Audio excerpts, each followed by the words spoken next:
Buenas tardes, esa es la tarea número 2 de teoría del aprendizaje. Mi nombre es María José Rizón. Un punto importante de la presentación, tenemos lo que es el objetivo que tienen las teorías del aprendizaje. En este caso, del libro de fallas y triunfos, podemos rescatar que es el siguiente: comprender los procesos mentales por los que pasan las personas para facilitar el aprendizaje sin contar metodologías de enseñanza más eficaces. Entonces, como podemos ver a lo largo de la investigación y del capítulo del libro, se hace un estudio de los principales exponentes de las teorías de aprendizaje y ellos hicieron sus estudios para lograr entender de qué manera aprenden las personas para poder encontrar métodos que sean más eficaces para cada una de esas maneras de aprendizaje. Para comenzar el estudio, se dividen las teorías del aprendizaje en dos áreas: las que serían las relacionadas con el paradigma instruccionista, que sería el conductismo y el procesamiento de información, y las relacionadas con el enfoque constructivista, que es lo que se conoce como lo que se construye, como el conocimiento que se construye. Principales exponentes del primer tipo de teorías del aprendizaje, que serían las instruccionistas. Serían Ivan Pavlov, Thorndike y Skinner y Gardner. Entonces, Pavlov nos dice que el conocimiento controlado es controlado por respuestas involuntarias a los estímulos externos. Thorndike dice que el aprendizaje es un proceso de prueba y error a partir de experimentos. Él tiene, a partir de sus postulados, tres leyes, que serían la ley del efecto, la ley de la disposición y la ley del ejercicio. Skinner se va más a lo que es el estímulo-respuesta, o sea que vamos a tener a un refuerzo positivo, un refuerzo negativo y un castigo como respuesta a esos estímulos. Y Gardner lo que nos dice es que el aprendizaje es un cambio en la capacidad o disposición humana relativamente duradero y que no puede ser explicado por los procesos de maduración. Gardner, de hecho, se dice que se utiliza mucho de su teoría del aprendizaje actualmente.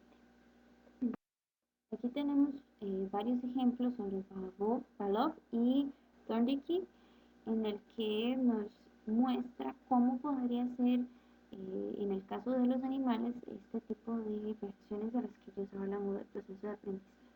Entonces, por ejemplo, tenemos el perro y la comida, o el sonido también, como factores que influyen dentro de su respuesta. Entonces el perro, cuando ve la comida, que es un estímulo incondicionado, va a comenzar a tener un proceso de salivación y eso sería la respuesta incondicionada. Antes del condicionamiento, él va a tener un sonido, que es un estímulo neutral, y va a provocar en él una respuesta no condicionada, que sería no salivación. Cuando tenemos la comida, no va a provocar una respuesta de ese tipo. Y durante el condicionamiento, él va a tener un sonido más la comida, él va a tener salivación como una respuesta incondicionada a ese esfuerzo o ese estímulo que se le está dando. Luego del condicionamiento, él va a tener un sonido y la respuesta va a ser la salivación, porque la va a relacionar con la comida. En el caso de ese proceso de aprendizaje de ensayo y error, tenemos el caso del gato. El gato va a tener tres escenarios. Primero va a tener una palanca en una puerta y él simplemente no le va a interesar porque no va a tener ningún estímulo que le motive a utilizarlo. Entonces la explicación lo que nos dice es que se pone una caja donde el gato podría escapar de forma simple, pero al no haber estímulo no lo hacía.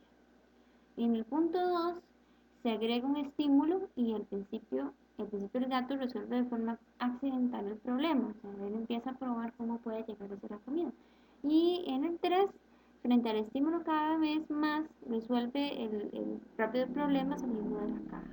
Entonces, al darle un estímulo a la persona o al individuo, este va a lograr un aprendizaje a prueba y error.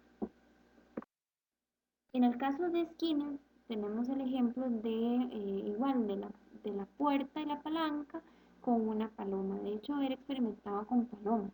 Entonces, lo que nos dice es que al principio la paloma va a aprender a tirar la palanca de la puerta o de la que aparece ahí.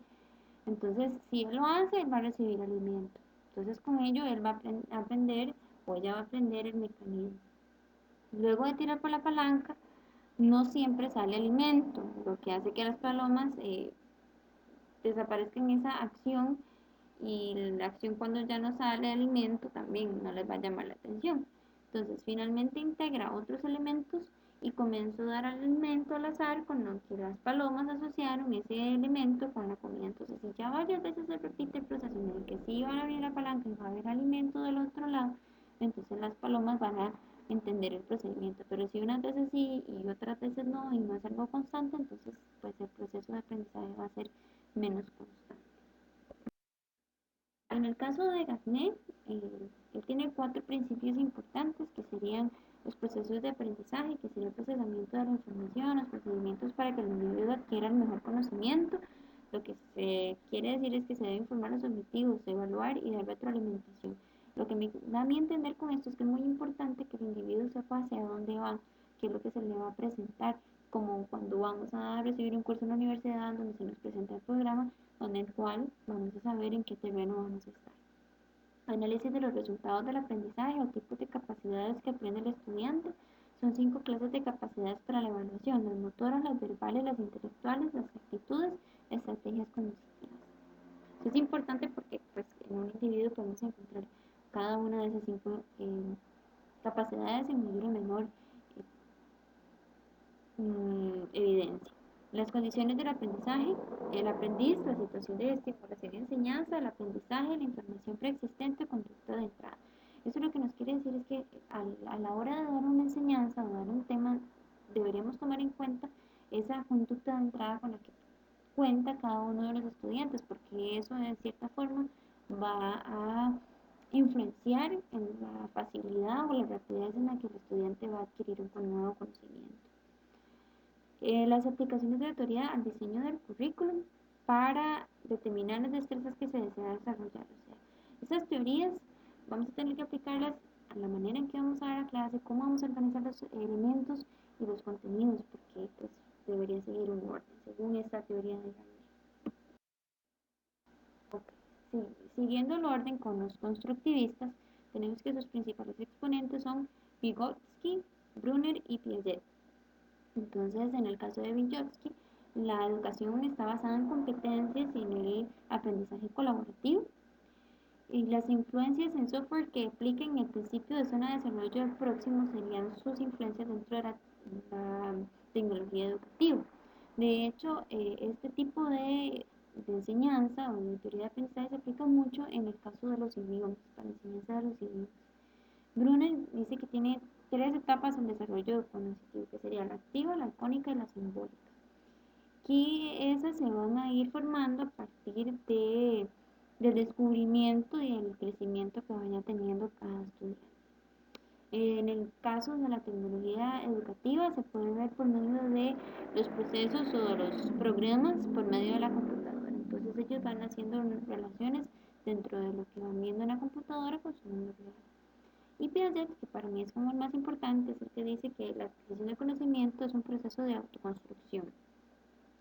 Y hay 4 estadios de desarrollo, que es el sensorio-motor, el preoperacional, el de operaciones concretas y el de las operaciones formales, que van siguiendo el desarrollo tanto en edad como mental y académico de cada persona, respetando sus características y sus condiciones.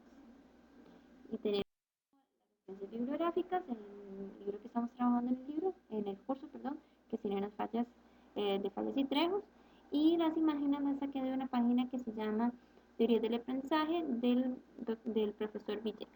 Gracias.